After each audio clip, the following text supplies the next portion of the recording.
Hello दोस्तों, स्वागत है आपका अपने YouTube चैनल A1 स्टडी पे। दोस्तों,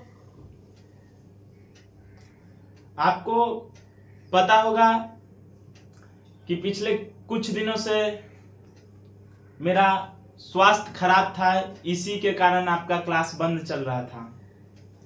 तो अब कोई टेंशन आप लोगों को लेने की ज़रूरत नहीं है। अब मैं बहुत ही स्वस्थ हूँ और आगे का पढ़ाई अब कंटिन्यू चलेगा। दोस्तों, पिछले कुछ दिनों से जो पढ़ाई रुका हुआ है उसको हम लोग रिकवर करेंगे। तो रिकवर कैसे करेंगे, इसके लिए दोस्तों हम लोग संडे और सैटरडे को 2-3 क्लास डालकर हम लोग पिछले कई क्लास को मैनेज कर लेंगे। ठीक है दोस्तों, आज का क्लास हम लोगों का रहेगा हिस्ट्री का। एक इम्पॉर्टेंट टॉपिक है जिसमें हिस्ट्री में आता है सामाजिक धार्मिक सुधार आंदोलन। सामाजिक धार्मिक सुधार आंदोलन में ही एक होता है, एक आते हैं उसमें ब्रह्म समाज, जिसके अंदर जो राजा राम मोहन राय के द्वारा स्थापित किया गया था। दोस्तों, आज हम लोग मुख्य तौर पर राजा राम मोहन राय के बारे में तथा ब्रह्म समाज के बारे में पूरा अच्छा से जानने का प्रयास करेंगे। दोस्तों, यहां से क्वेश्चन आता है, राजा राम मोहन राय से या क्वेश्चन आ जाए या फिर ब्रह्म समाज से आ जाए कि इसकी स्थापना कब हुआ, इसके संस्थापक कौन है, इसका पूर्व नाम क्या था। ऐसे तमाम क्वेश्चन यहां से पूछे जाते हैं। तो दोस्तों, बिना देरी किए हम लोग क्लास को प्रारंभ करते हैं। सबसे पहले बात करें राजा राम मोहन राय के बारे में। तो दोस्तों, राजा राम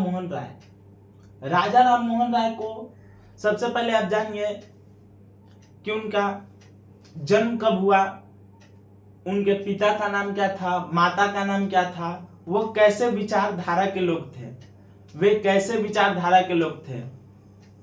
आप पहले इनके बारे में जानिए, फिर उसके बाद इनकी कौन कौन सी पत्रिका है, इन्होंने कौन कौन से संस्थान की स्थापना की है, तमाम इन सब चीजों के बारे में हम जानेंगे। दोस्तों, राजा राम मोहन राय का जन्म 1772 ईस्वी में बंगाल प्रेसिडेंसी के राधानगर में हुआ था। दोस्तों, अगर हम इनके पिता की बात करें तो इनके पिता का नाम रामाकांत राय और माता का नाम तारिणी देवी था। दोस्तों, अगर बात करें कि पहले इनका नाम मोहन राय सिर्फ था। राजा राम मोहन राय का इतना बड़ा नाम नहीं था। राजा राम मोहन राय का छोटा नाम था मोहन राय, या तो फिर राम मोहन। सबसे पहले इनका नाम राम मोहन। लेकिन राय कब लगा, जब पिता का नाम था रामाकांत राय, तो पिताजी का टाइटल लेके राम मोहन पीछे लगा दिए मोहन राय, तो क्या हो गया राम मोहन राय। अच्छा, राजा की उपाधि इन पे कैसे आया, तो राजा की उपाधि इनके समकालीन थे अकबर द्वितीय ने ही इन्हें राजा की उपाधि दिया। क्यों दिया? लंदन गए थे अकबर द्वितीय की पेंशन की पैरवी हेतु गए थे। इसी से खुश होकर अकबर द्वितीय ने राजा राम मोहन राय को राजा की उपाधि दिया। बात करें राजा राम मोहन राय विरोध करते थे, मूर्ति पूजा के विरोधी थे। मूर्ति पूजा, जैसे आजकल मंदिर में भगवान जी को पूजा जाता है, लेकिन उस समय राजा राम मोहन राय मूर्ति पूजा के कट्टर विरोध थे, जिनके कारण इनके पिता इनसे नाखुश थे। इसी के दरमियान राजा राम मोहन राय जॉन डिग्बी के दीवान के तौर पर भी काम किए थे, वह इंग्लैंड गए थे। तो दूसरा, वह बहुदेववाद के विरोधी थे। राजा राम मोहन राय बहुदेववाद के विरोधी थे। इन्होंने हमेशा एकेश्वरवाद के ऊपर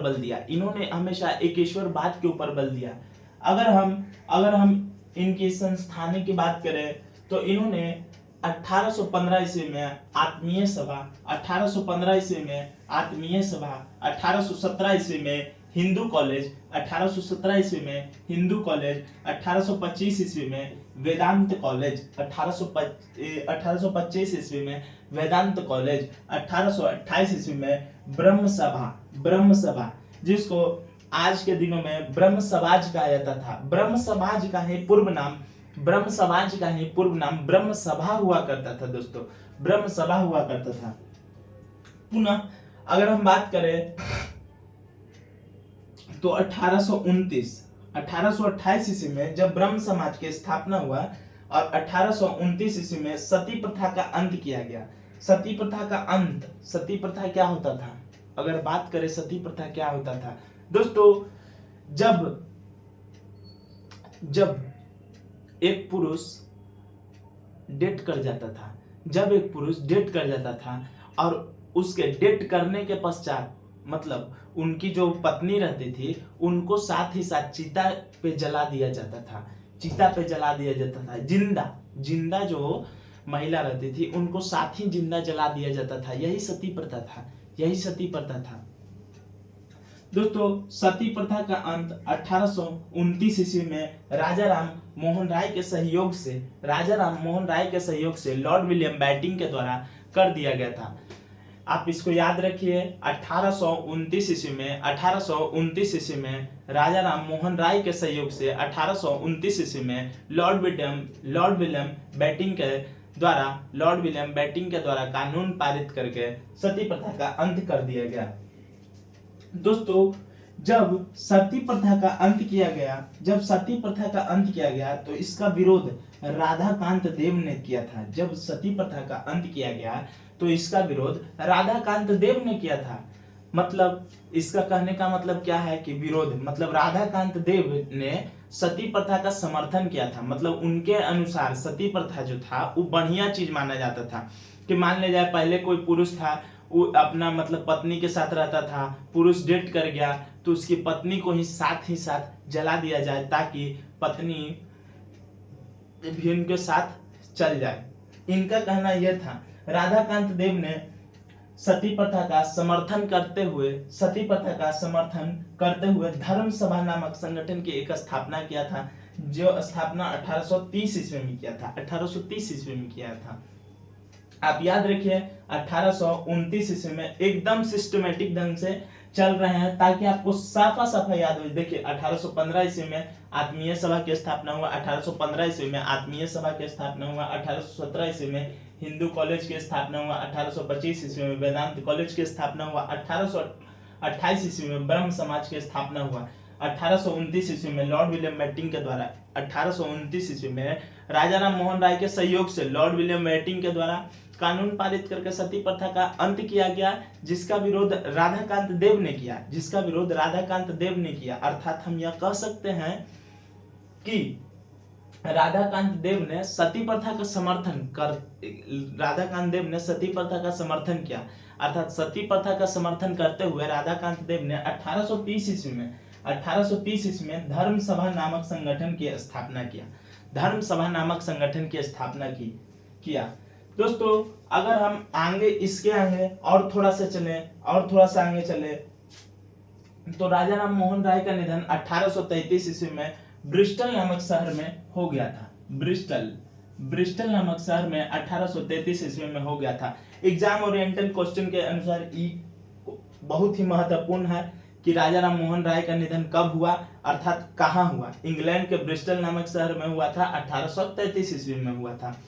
दोस्तों, इनके निधन होने के बाद जब इनका दाह संस्कार होता है, इन पे बहुत ही विवादित चलता है कि यह कौन धर्म के अपनाए थे या कौन धर्म में रह गए थे, क्योंकि इंग्लैंड में ही इनकी मृत्यु हुई थी, तो इंग्लैंड में ही दफनाया गया था इनको। जलाया तो जाएगा नहीं, काहे कि इंग्लैंड में वो परंपरा नहीं था उस टाइम, इसीलिए। उसके बाद अगर हम देखेंगे तो इनके जैसे ही निधन हो गया 1833 ईस्वी में निधन हो गया, तो इनके जब निधन हुआ तब ब्रह्म समाज का नेतृत्व उस टाइम 1833 ईस्वी में ब्रह्म समाज का नेतृत्व कर रहे थे कौन? रामचंद्र विद्यावागीश कर रहे थे। ब्रह्म समाज का नेतृत्व रामचंद्र विद्यावागीश कर रहे थे 1833 ईस्वी में। तत्पश्चात जब वो डेट कर गए, रामचंद्र विद्यावागीश कर रहे थे, उसके बाद देवेंद्र नाथ टैगोर के द्वारा ब्रह्म समाज का नेतृत्व संभाला गया। कुछ दिनों के बाद देवेंद्र नाथ टैगोर ने 1839 ईस्वी में तत्वबोधिनी नामक संगठन की स्थापना किया। 1839 ईस्वी में तत्वबोधिनी, आप इसको ध्यान में रखिए, हम बोल रहे हैं 1839 ईस्वी में तत्वबोधिनी नामक सभा या संगठन की स्थापना किया। इस संगठन को लोकप्रिय बनाने के लिए ही तत्वबोधिनी नामक पत्रिका भी देवेंद्र नाथ टैगोर के द्वारा ही लाया गया था। चूंकि बीतते समय में सबको कहीं कहीं जाना रहता है, तो देवेंद्र नाथ टैगोर अकेले इनसे हो नहीं पा रहा था, तो इन्होंने केशव चंद्र सेन को ब्रह्म समाज में शामिल किया, ताकि ई यहाँ संभाले और वो कहीं और जगह जाकर संभाले। इसीलिए देवेंद्र नाथ टैगोर ने केशव चंद्र सेन को ब्रह्म समाज में शामिल किया। चूंकि ब्रह्म समाज में जैसे ही शामिल किया, और देवेंद्र नाथ टैगोर ने केशव चंद्र सेन को आचार्य की उपाधि दिया, मतलब शिक्षक की उपाधि दिया। उसके बाद देवेंद्र नाथ टैगोर ने केशव चंद्र सेन को शामिल किया और आचार्य की उपाधि दिया। इन दोनों के बीच मतभेद होने लगा। क्या मतभेद होने लगा? इन दोनों के मतभेद होने के कारण ही, सबसे पहले आप जानिए कि मतभेद होने के कारण ही ब्रह्म समाज में विभाजन हुआ। अगर मान लिया जाए कि अगर ब्रह्म समाज में विभाजन की बात करें तो दो बार विभाजन हुआ था। पहला विभाजन 1866 और दूसरा विभाजन 1878। सबसे पहले पहला विभाजन कब हुआ और क्यों हुआ? पहला विभाजन कब की बात करें तो आपको हम बता दिए कि 1866 ईस्वी में पहला विभाजन हुआ। तो इसका कारण क्या था कि पहला विभाजन हुआ?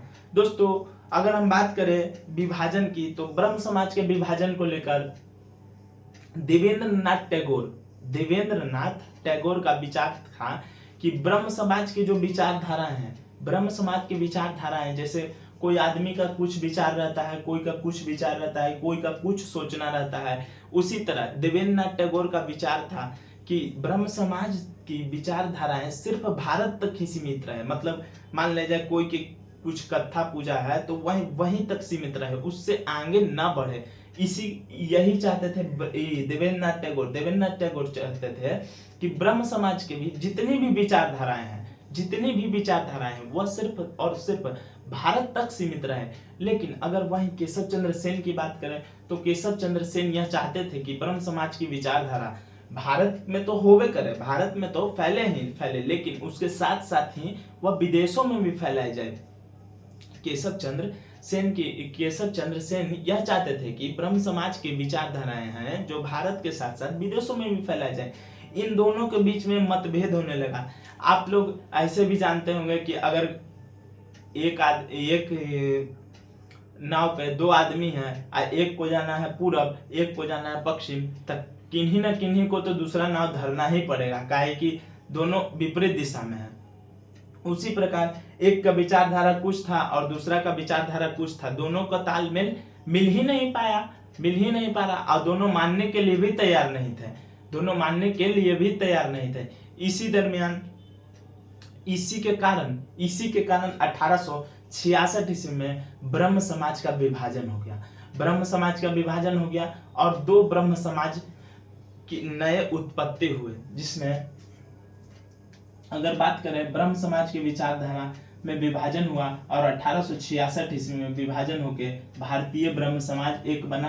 पहला भारतीय ब्रह्म समाज बना और दूसरा आदि ब्रह्म समाज बना।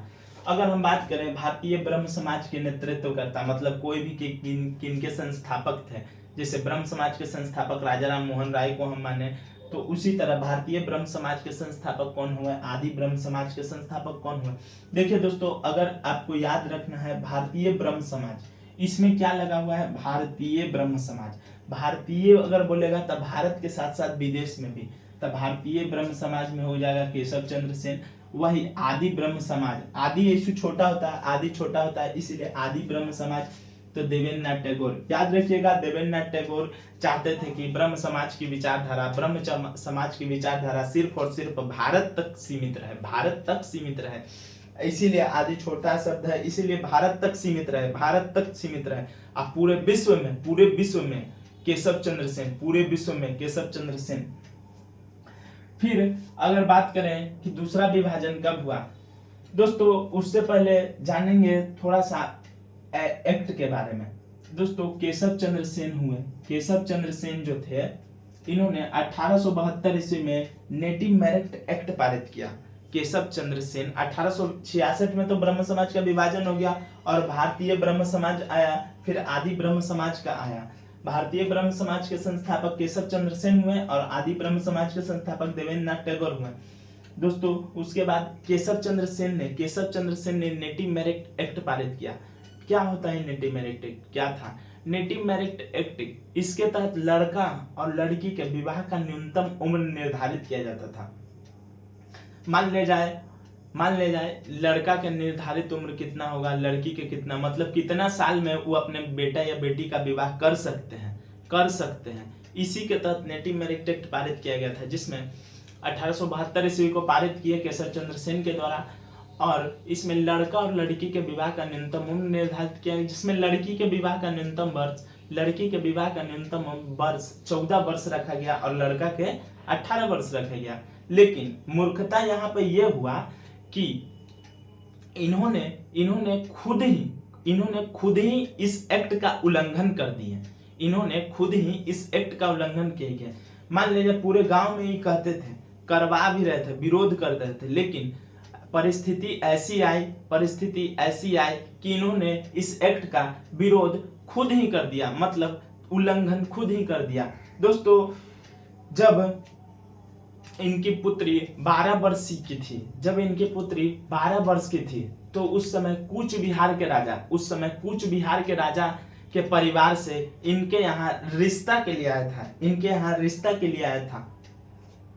जब रिश्ता के लिए आया तो इन्होंने पहले उन्हें समझाने का प्रयास किया कि नहीं, आप थोड़ा देरी रुक जाइए, मतलब थोड़ा दिन रुक जाइए, टालने का कोशिश किया। लेकिन कूच बिहार के राजा को जल्द ही शादी करना था, क्योंकि लड़का जो राजकुमार थे वह इंग्लैंड जाने वाले थे। इसी कारण उन्होंने कहा कि नहीं, हमें जल्द ही करना है, अगर आपका मन है तो करिए, या फिर हम दूसरा कोई घर देख लेते हैं। दोस्तों इन सब के दबाव में आकर केशव चंद्र सेन थोड़ा सा सोचने लगे। इनके दोस्त जो थे, मतलब सहयोगी, जो भारतीय ब्रह्म समाज में थे, जो भारतीय ब्रह्म समाज में और भी लोग तो होंगे, इनके सहयोगी इनको मना कर रहे थे कि नहीं, ऐसा मत करिए, क्योंकि आप तो सबको मना करते हैं। लेकिन केशव चंद्र सेन बोले कि बात यहाँ अपना है, इसीलिए इन्होंने सबको कुंजी, मतलब एक बॉक नहीं होता है कि आप अपना ये ले लीजिए, आप इसको संभालिए, हमसे अब नहीं होगा, और हाथ जोड़ लिए और इन्होंने अपने पुत्री का विवाह, 12 वर्षीय पुत्री का विवाह कूच बिहार के राजा से करवा दिया। तत्पश्चात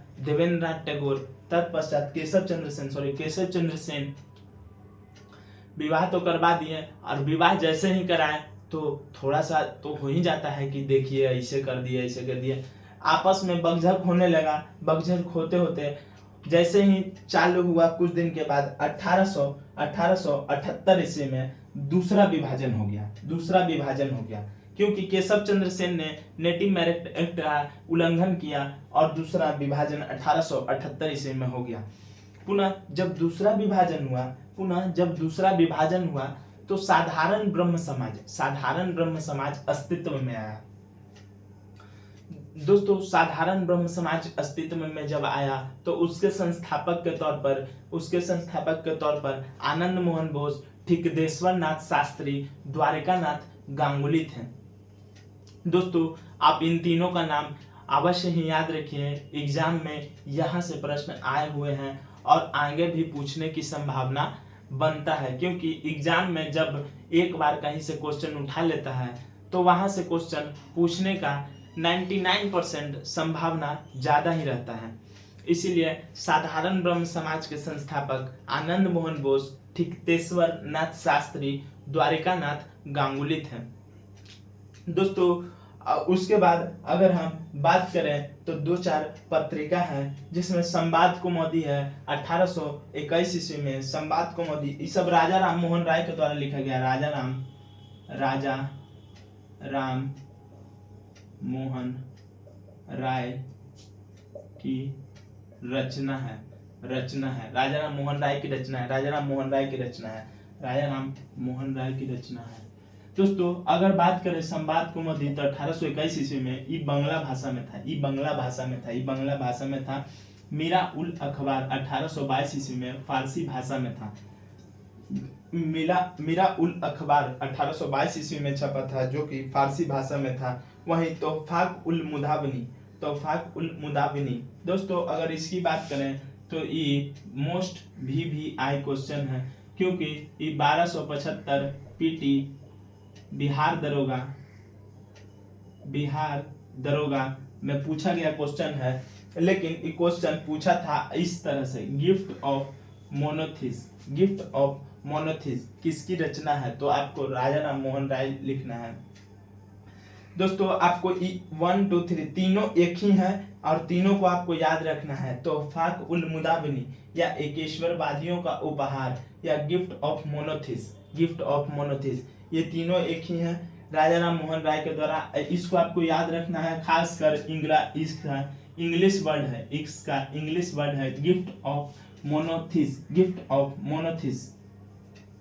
दोस्तों अगर बात करें राजा राम मोहन राय को नव जागरण का अग्रदूत, नव प्रभात का तारा, सुधार आंदोलन का पिता भी कहा जाता है। नव प्रभात का तारा, नव